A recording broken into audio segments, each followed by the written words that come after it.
So thank you very much for having me, President Lee and Vice Chairman Joseph Tsai. Thank you very much. I'm very happy that you're still there. Thank you very much.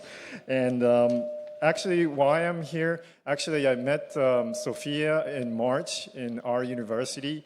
We had a second international symposium on Asian Biodiversity Credit Alliance meeting. And Rebecca has just mentioned that there are a lot of discussions about climate, but there are increasingly more on nature, resilience, and related topics.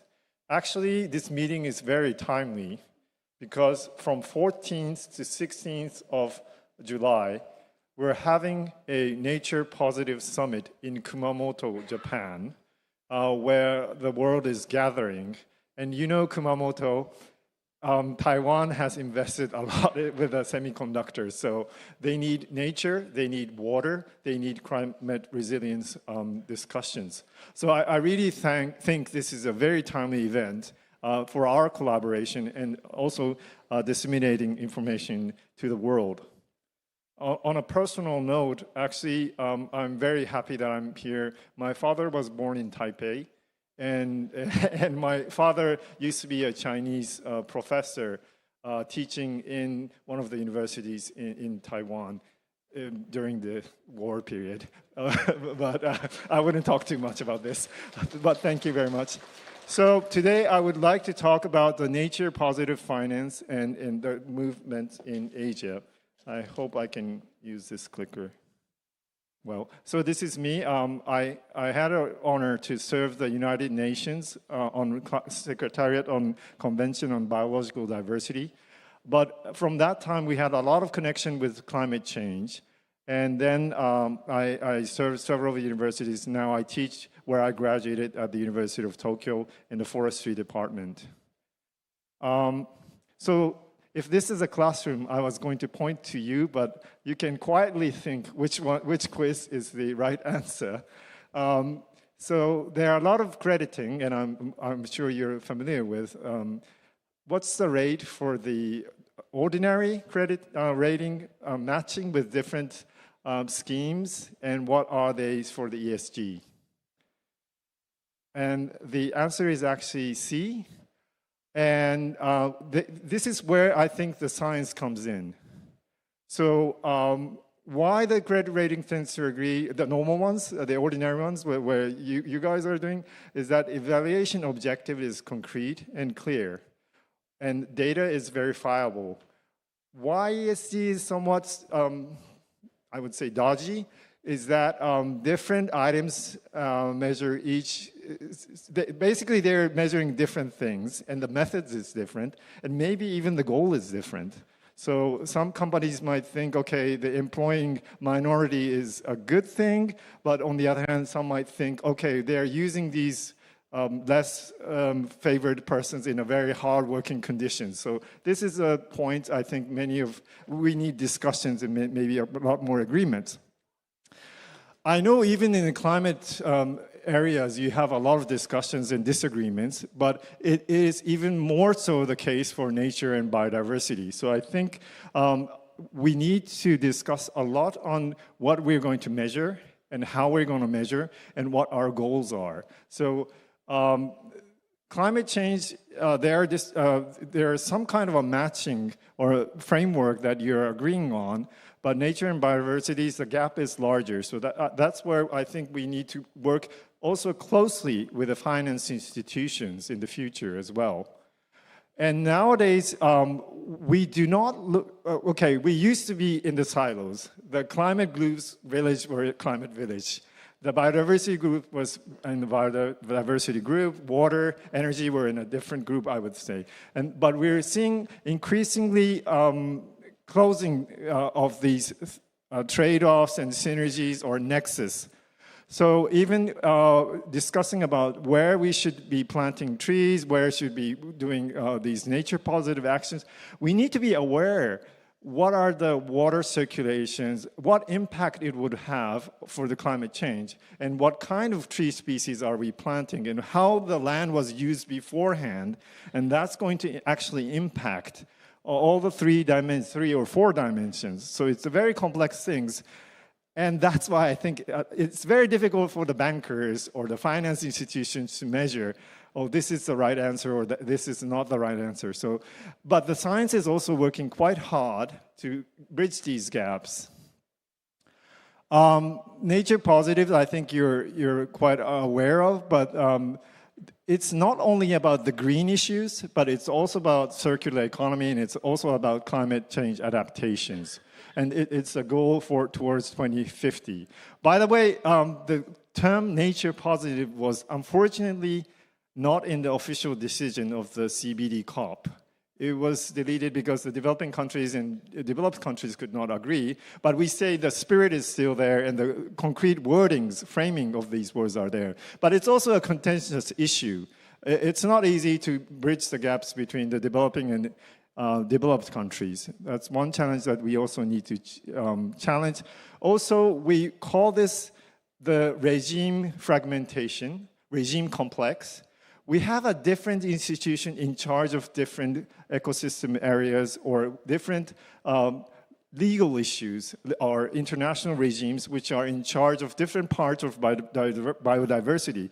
Of course, CBD is mainly in charge of many of the aspects of it, but for example, some parts of the ocean areas, they're with the other committee or with the other treaties. So it's not so easy, and the database are also fragmented in a way. The genetic parts are in charge, GBF is, for example, in charge, and so on. So for climate change, it's mostly maybe carbon issues, CO2. But for biodiversity, there are three dimensions: the genetic, species, and ecosystems. So at least there are three dimensions that needs to be there, and it's quite complex. But we are trying to come up with some kind of an indicator at the Kumamoto. So probably it will be good to monitor and watch what kind of indicators we're going to come up and who's going to be in charge. But I personally would see we still need some way to come to an agreement or come to one or two indicators that all would agree. But there are several headline indicators that we agreed at the CBD. So there are things that we need to think. So we have been growing our economy for some time, but this has been at the sacrifice of some of the natural capitals. So I think in the first presentation we heard that there doesn't have to be a trade-off between the environmental aspect and the economic profit, and I think that's what is also needed here. But there has been some kind of a misalignment with the measurement and also with the goal that the business sector needs to set. And people are spending more time in case of nature looking at what measurements are available, what tools are available, and at what scene it can be applied. And there has been no reliable data sets or models or scenario. These has been the hindrance in these areas. And now I think the President Lee has mentioned there is a systematic risk. And these needs to be addressed also in the field of nature and biodiversity.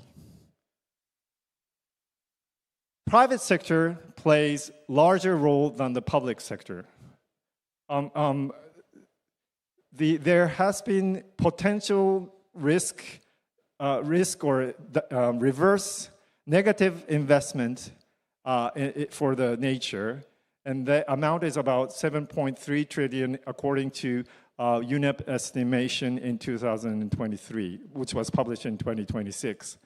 And the private sector accounts for 4.9 trillion, and the public sector at the 2.4 trillion. And the positive ones are roughly 3%, 222 billion. These are the figures, but business and biodiversity assessment by the IPBES, by the scientific platform, this is not the individual company, but transformations needs to come from the sector-wise and also from the public sector, the policy sector as well. So we talked actually a lot in the CBD and the Convention on Biological Diversity about negative subsidies or perversive subsidies, but that's about public sectors. So the world is watching now more closely into the parts what private sectors are playing. I'm sorry to start with a negative talk, but this is the tone right now at this biodiversity. But of course, changes are possible. And we need to think at the system level thinking, as President Lee has mentioned. This is one example from Nippon Life, nature finance approach, that they not just look at the sector-wise, but look at this biodiversity and nature issues in a systematic way, and also at the global level, looking at the planetary boundary agendas. And they sort of look at the benchmark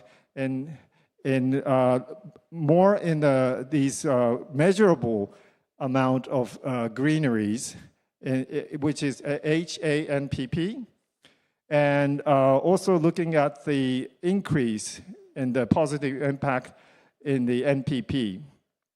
So it's a little bit simple for some ecologists, because as I said, biodiversity, nature is a complex issue.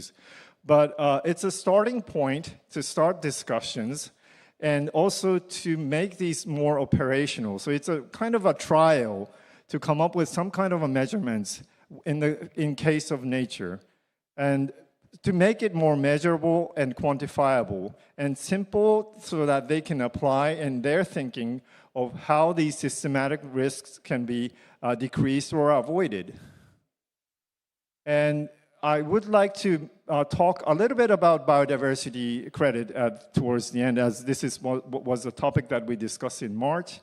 So biodiversity credit also needs to meet all these 4 criteria as similar to the climate change or carbon-related credits. So the outcome has to be there, it has to be measurable, it has to last for some time, and there has to be some kind of additionality that the project demonstrates that it is because of these projects or actions that these positive impacts are there. And there are 2 types. One is the compensation type is something that probably you would be more familiar with. You can compensate and offset the loss that you make at a certain place. For example, UK, England, is trying to come up with, came up with legal schemes that they need to come up with 10% increase through these offset schemes when they conduct certain developmental schemes. But there are also some more voluntary contribution type. I think the Australian government is towards this line, that it's free from the offset pitfalls, but enable more quantitative demonstrations and recovery contributions. So there are pros and cons about different credit types, but I think the discussions is already starting, and we need to think about these. And there were some lessons that we learned from the credit, that there are some caveats in this credit schemes, at least, that some of the academic institutions are pointing out, that actually 16% of credit reflected in the real emission.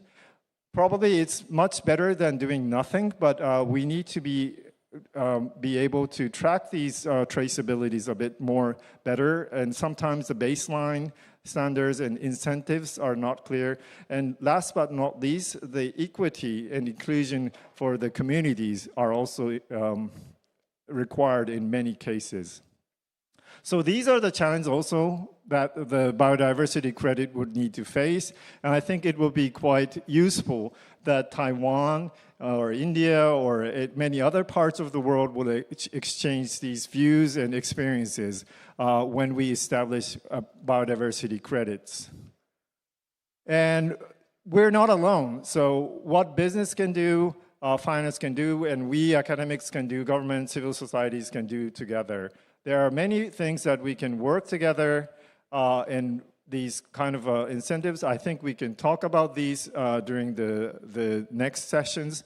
And we should do walking the talk. So we should identify priority scopes, run maybe with a smaller pilot projects, and link it to rules and try to standardize them so that it could spread across Asia and beyond.